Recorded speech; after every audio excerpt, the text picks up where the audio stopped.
वैशाली जिले के सभी 16 प्रखंड मुख्यालयों पर केंद्र सरकार की जन विरोधी नीतियों तानाशाही रवैया के विरोध में महागठबंधन द्वारा एक दिवसीय धरना प्रदर्शन आयोजित किया गया। गोरौल प्रखंड मुख्यालय के प्रांगण में आयोजित धरना प्रदर्शन को संबोधित करते हुए जदयू विधायक सिद्धार्थ पटेल ने केंद्र सरकार पर निशाना साधते हुए कहा कि केंद्र सरकार की जन विरोधी नीतियों से जनता त्राहिमाम कर रही है।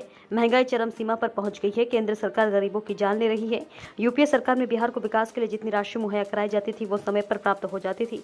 भाजपा सरकार बिहार के साथ सौतेला व्यवहार कर रही है। उक्त कार्यक्रम राजद प्रदेश प्रवक्ता श्री चितरंजन गगन, जदयू प्रखंड अध्यक्ष उमेश सिंह उर्फ भगवान सिंह, राजद पूर्व प्रधान महासचिव सह गोरौल प्रखंड प्रमुख मुन्ना कुमार राय, राजद प्रखंड अध्यक्ष राजनंदन प्रसाद यादव, कांग्रेस के प्रखंड अध्यक्ष प्रभात कुमार पासवान, विभीषण राम एवं सैकड़ों महागठबंधन के नेता मौजूद थे। सरकार में है, गरीबों की बात करना तो दूर, ये गरीबों की जान ले रहे हैं। पूर्व में शेखर जी अपने संबोधन में आप लोगों को बता रहे थे नोटबंदी के बारे में। शुरू में 1000 रुपए का नोट बंद किया गया नोटबंदी के नाम पर कि काला धन वापस आएगा, ब्लैक मनी पर रोक लगेगा, और भारत सरकार ने 2000 के नोट को छापना शुरू किया। अब ये कैसी उनकी नीति है कि आज 2000 के नोट को भी लोग बंद किए हैं।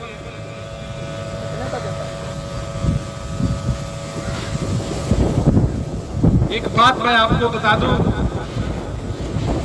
पूर्व में जब 2014 के पहले जब केंद्र में यूपीए की सरकार थी, उस समय जैसा आप सभी जानते हैं कि राज्य सरकार रेवेन्यू कलेक्ट करके केंद्र सरकार को देती है और एक निश्चित हिस्सा राज्यों के विकास के लिए वापस केंद्र सरकार राज्यों को देती है।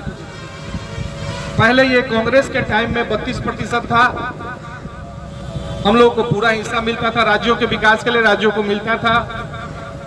अभी केंद्र में जब से एनडीए की सरकार है, इसको 42% कर दिया गया, और वित्तीय वर्ष गुजर जाने के बाद भी बिहार को उसका पूरा पैसा 42% से नहीं मिला। कहने के लिए लोग बढ़ा दिए हैं, लेकिन पूरा पैसा राज्य के विकास के लिए नहीं देते।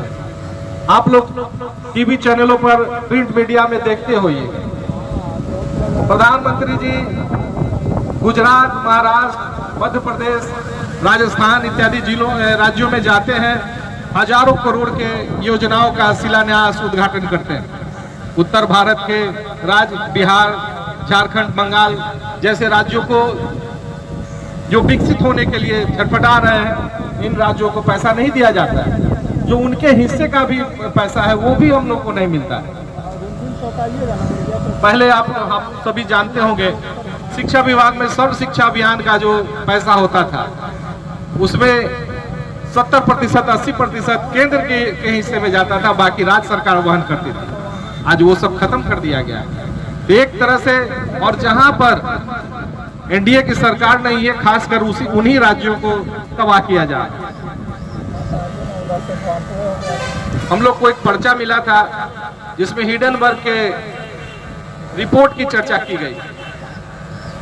एक खास व्यक्ति जो आप सभी जानते हैं, वो उस व्यापारी के बारे में, अडानी नाम है उनका, धीरे धीरे